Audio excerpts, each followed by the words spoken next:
Have you ever had one of those moments when something wonderful happens in your love life and you can't wait to tell someone in your family, but then you regret it? It's such a strange feeling, isn't it? In that first moment, you think you're sharing joy, letting them share a piece of your happiness. But then, you notice a look you didn't expect, a change in someone's expression, or even a heavy silence that hangs in the air.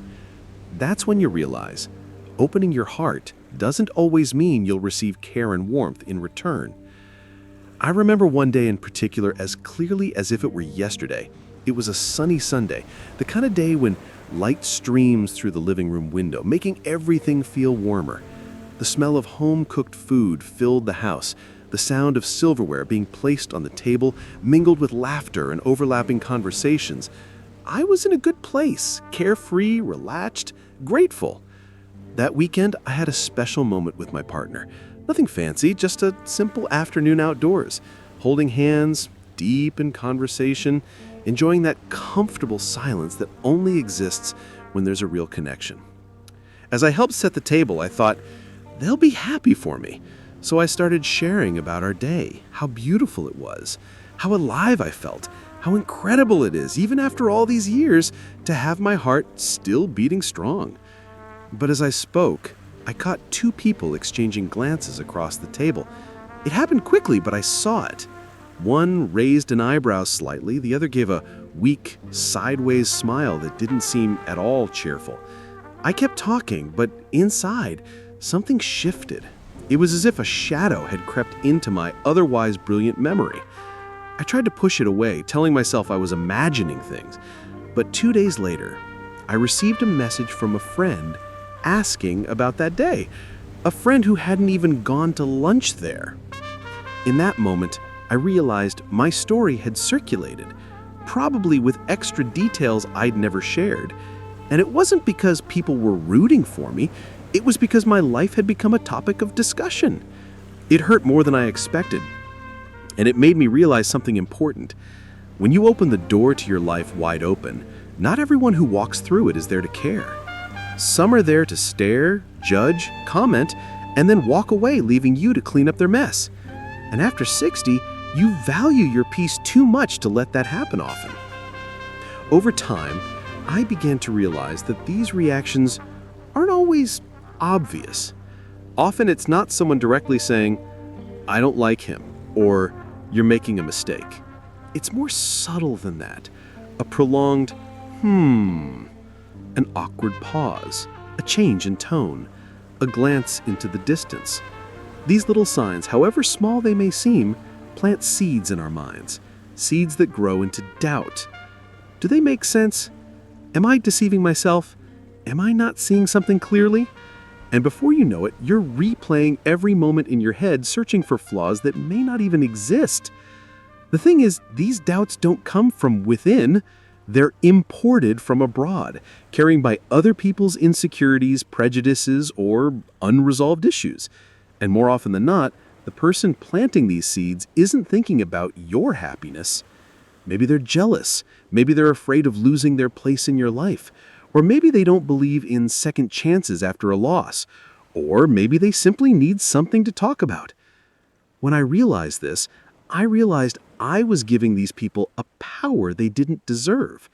The power to interfere with my feelings. I was allowing a look, a casual comment, or even a silent gesture to affect my mood, put distance between me and the person I love, or at least build a wall between us. After 60, you've lived long enough to know you don't want to waste time on drama. You want relationships that are light, present, and full of joy. You want to savor every minute with the person you choose to be with without having to justify that choice to strangers. And yet, I realized I was still wasting my energy trying to please or convince people who had already made up their minds about me. And the truth? No explanation would change their minds. That's when I started to change my approach. It wasn't an overnight transformation. I'd always been someone who shared a lot with my family, so holding back felt strange at first. But gradually, I felt a kind of relief I hadn't expected. It was like closing a window where a cold draft used to blow in, and suddenly, The room felt warmer and safer. I discovered that when you share less, you actually live more. I stopped thinking about how I would describe a moment later and simply lived it. When he made me laugh, I didn't think about retelling the joke. I just laughed. When we walked together, I didn't wonder how my family would react to hearing about it. I simply enjoyed the walk.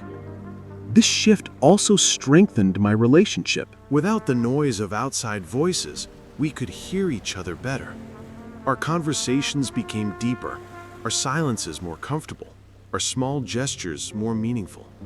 He noticed the change in me, and I noticed the same in him. We became more connected, more in tune, more present with each other. At the same time, I began to see clearly who truly belonged in my inner circle, the people I could share something with and trust them not to distort or spread it. This circle turned out to be small, but that's not a bad thing. In fact, it's a gift. Quality over quantity has become my rule when it comes to intimacy. Of course, at first some people noticed I was more reserved and tried to pry details out of me. They'd ask about my partner, where we'd been, what we'd done. I'd smile and answer briefly, then change the subject. At first it felt awkward, but soon it became natural. And slowly, the questions disappeared. It was as if they understood, without me having to explain, that this part of my life was not open for discussion.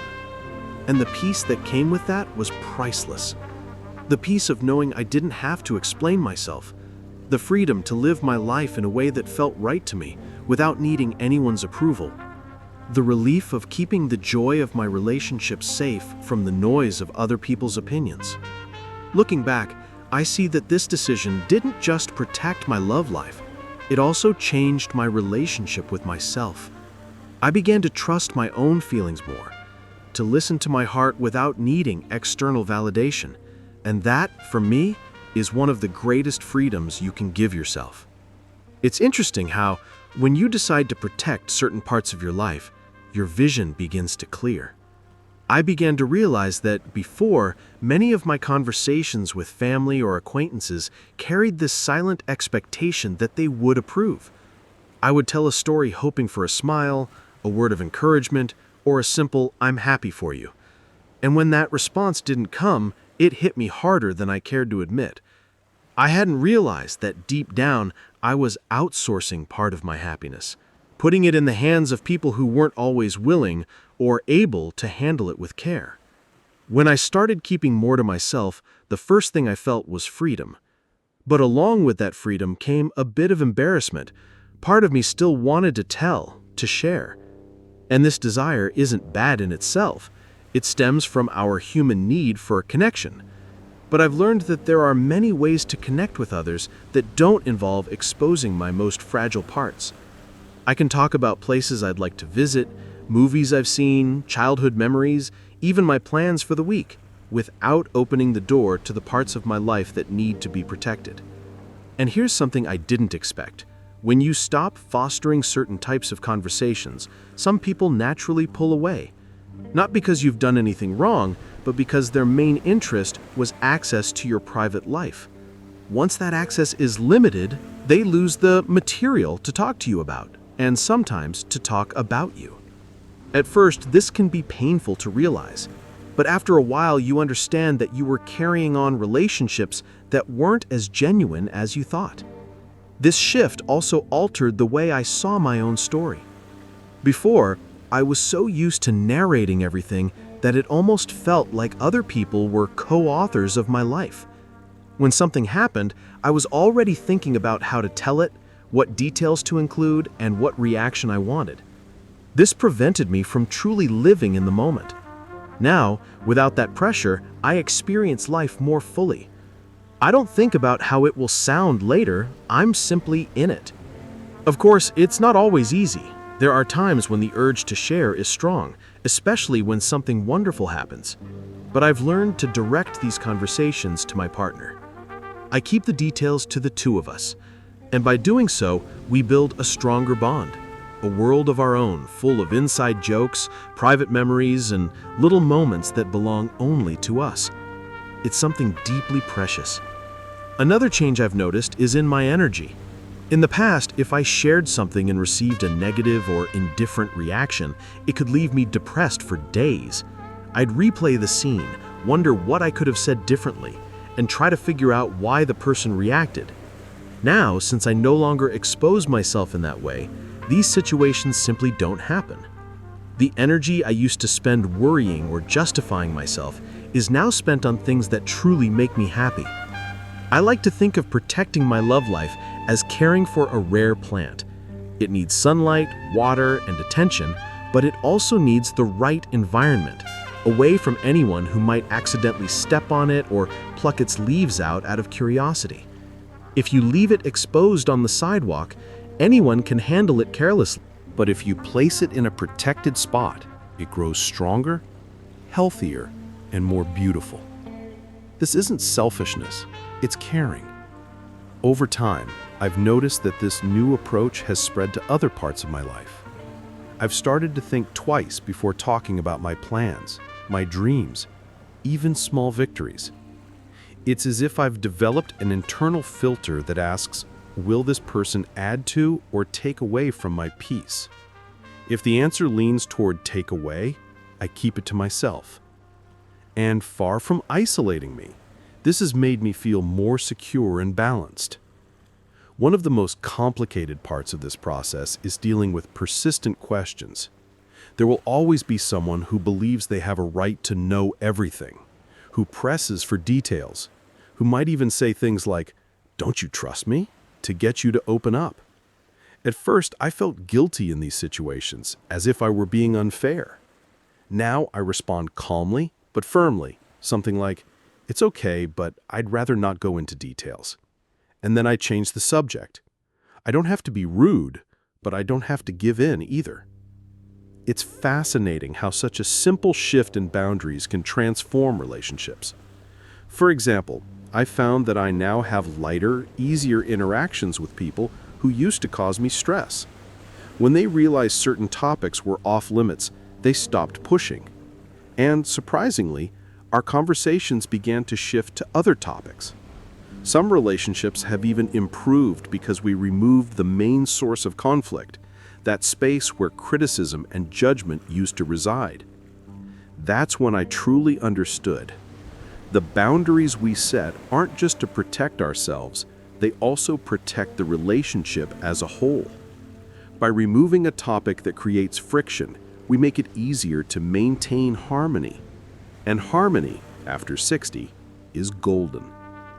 We've lived long enough to know that it's not worth losing our peace over arguments that lead to nowhere. Another unexpected gift of this process is the clarity about who is genuinely on my side. When you stop oversharing, the people who stay are those who value you for yourself, not for the stories you bring to the table. They still care about spending time with you, talking, sharing a laugh, and these are the relationships worth maintaining. I've also come to appreciate the uniqueness of my love life, not in the sense of perfection, but in the sense that it's ours alone. It's a space we've built together, with our own rhythm, our own ways of dealing with challenges, our own particular joys. No outsider has the authority to dictate how it should be.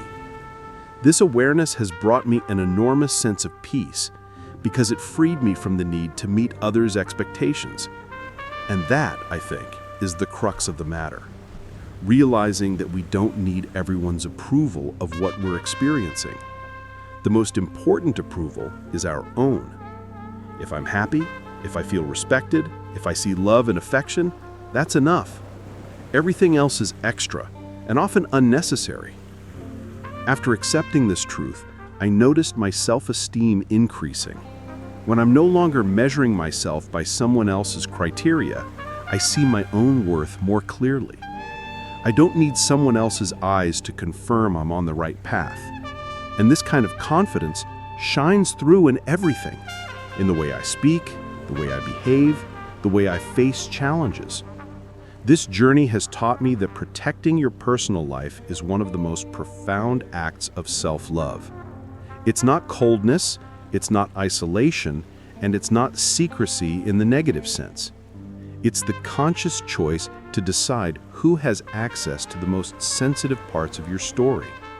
And by making this choice, you give yourself the chance to live with greater ease, joy, and security. Looking back now, I can see that if I hadn't made this change, I might still be trapped in that cycle of expectations and disappointments. I could still be letting superficial glances and comments dim the light of my happiest moments. And knowing this gives me even more certainty that I did the right thing. 3. Over time, I realized that my decision to protect my love life wasn't just a small habit change. It was a profound transformation in how I relate to myself and the world. It's as if I'd placed a filter of self-respect over everything I do. Every time I choose not to share an intimate detail with someone outside my circle of trust, I'm sending myself a silent message. I value what I have, I respect myself, and I won't allow anyone to interfere with that. And here's something I found interesting. This change began quietly, almost without me realizing it, but the effects spread far beyond my relationship. I became more intentional about who I share my plans with, who hears about my victories, and even who I allow to be present in certain important moments. This didn't make me closed off or cold.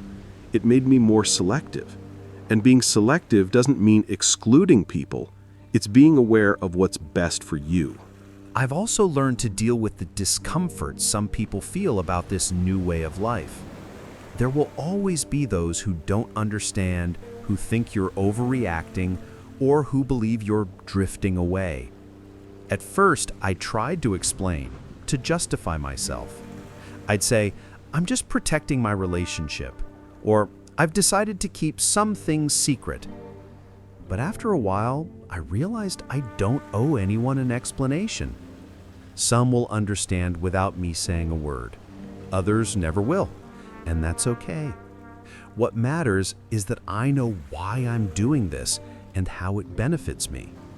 This confidence has made it easier to face situations that used to make me anxious. You know those questions people ask that are actually just disguised pressure? Things like, so, are you two getting married? Or, when's your next trip together? In the past, I felt like I had to give a complete, detailed answer as if I were being given a sneak peek behind the scenes. Now I can simply smile and say, we're happy just the way we are. Or, when the time is right, you'll know. And then I move on. The amazing thing about adopting this approach is that it's helped me see what truly matters in a relationship. Without the interference of outside voices, I can focus on the small gestures, the direct communication, the mutual respect. It's as if by silencing the external noise, I've increased the volume of our own voice as a couple. And listening to that voice is far more valuable than listening to anyone else's opinion. It's also allowed me to nurture something we often overlook, emotional intimacy. And when I say intimacy, I don't just mean physical closeness. I'm talking about that silent bond that forms when you know you can count on each other completely. It's built on shared conversations that no one else hears, on looks that say more than words, on memories that belong only to the two of you. This kind of connection strengthens when it's protected. Sometimes I wonder how different things might have been if I'd lived like this before. How many unnecessary conflicts could have been avoided? How much energy could have been saved? But I also know that life has its time. Perhaps I needed these experiences to finally reach this point of clarity. And this clarity has shown me that protecting your love life isn't just about avoiding problems. It's about creating the conditions for love to thrive, unburdened by other people's expectations. It's about allowing the relationship to follow its own pace, making decisions together, and keeping it your story, not a group project with multiple editors. It's about ensuring that what's yours remains yours. I like to think of it like tending a garden with a fence around it. It's not an imposing wall that completely shuts off the world. It's a simple, beautiful fence that marks the boundary. From the outside, people can see the flowers, enjoy the fragrance, admire the beauty. But the planting, the care, the decisions about what grows where, that belongs to us. And only we know the effort and love required to keep it thriving. Of course, protecting doesn't mean never sharing anything. There's something special about sharing good news with people who truly support you. The key is knowing who these people are. Because if you open the gate to everyone, you risk letting in cold winds, pests, or even people who might step on the flowers without realizing it. But when you open it to the right people, they help water, help protect, and even bring more life to the garden. This choice has also given me more time and energy to truly live. Before, I spent energy thinking about how to tell someone something, how to handle potential reactions, how to defend my decisions. Now, that energy is directed toward what really matters: being present, creating meaningful moments, taking care of myself and the person I love. And after 60, you realize that your time is too precious to be wasted on unnecessary worries. I think this is a lesson that applies at any age, but it carries extra weight at this stage of life. Because by now, we've seen how easily outside interference can wear us down, and learned how rare and valuable peace is. We know the difference between living on our own terms and living to please others. And we know how good it feels to stop needing constant approval. I'm not saying I'll never face criticism again or that this approach will protect me from all unwanted comments. There will always be curiosity from others, always a bit of probing from people who feel entitled to know more than they do. But now I have the tools to deal with it without letting it drain me. I decide what goes in and what stays out. And that, for me, is true freedom. If you're listening to this and have felt your peace being stolen by other people's involvement in your love life, maybe it's time to try this path. You don't have to flip a switch overnight. Start by keeping one detail to yourself, then another. See how you feel. Notice if your relationship feels lighter, if you feel lighter. Give yourself time to make this your new normal. And when you feel tempted to share, stop and ask yourself, will this person add to my peace or take it away?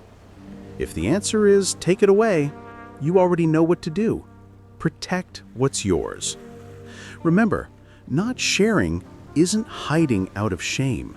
It's ensuring that the beauty in your life isn't lost in the noise of the world. For me, this choice made all the difference. Today, I can say I have a calmer, stronger, and happier relationship. And most importantly, I live with more confidence in myself. Because I know that regardless of what others think, my life is built by me and the person I choose to share it with. And no one else decides how it should be. If this conversation resonated with you, I'd love to hear your thoughts. Share your story in the comments. Have you ever been through something like this? How did you handle it? Or are you thinking about trying this approach? I read every message because I believe that when we share our experiences with the right people, they can inspire and strengthen us. And if you felt this message spoke to you, like this video, subscribe to the channel, and share it with someone who needs to hear it today. Sometimes a simple conversation is enough to make someone realize they can protect what matters and live with more peace. Always remember, your happiness doesn't need approval. It just needs you, caring for it, protecting it, and living it fully every day.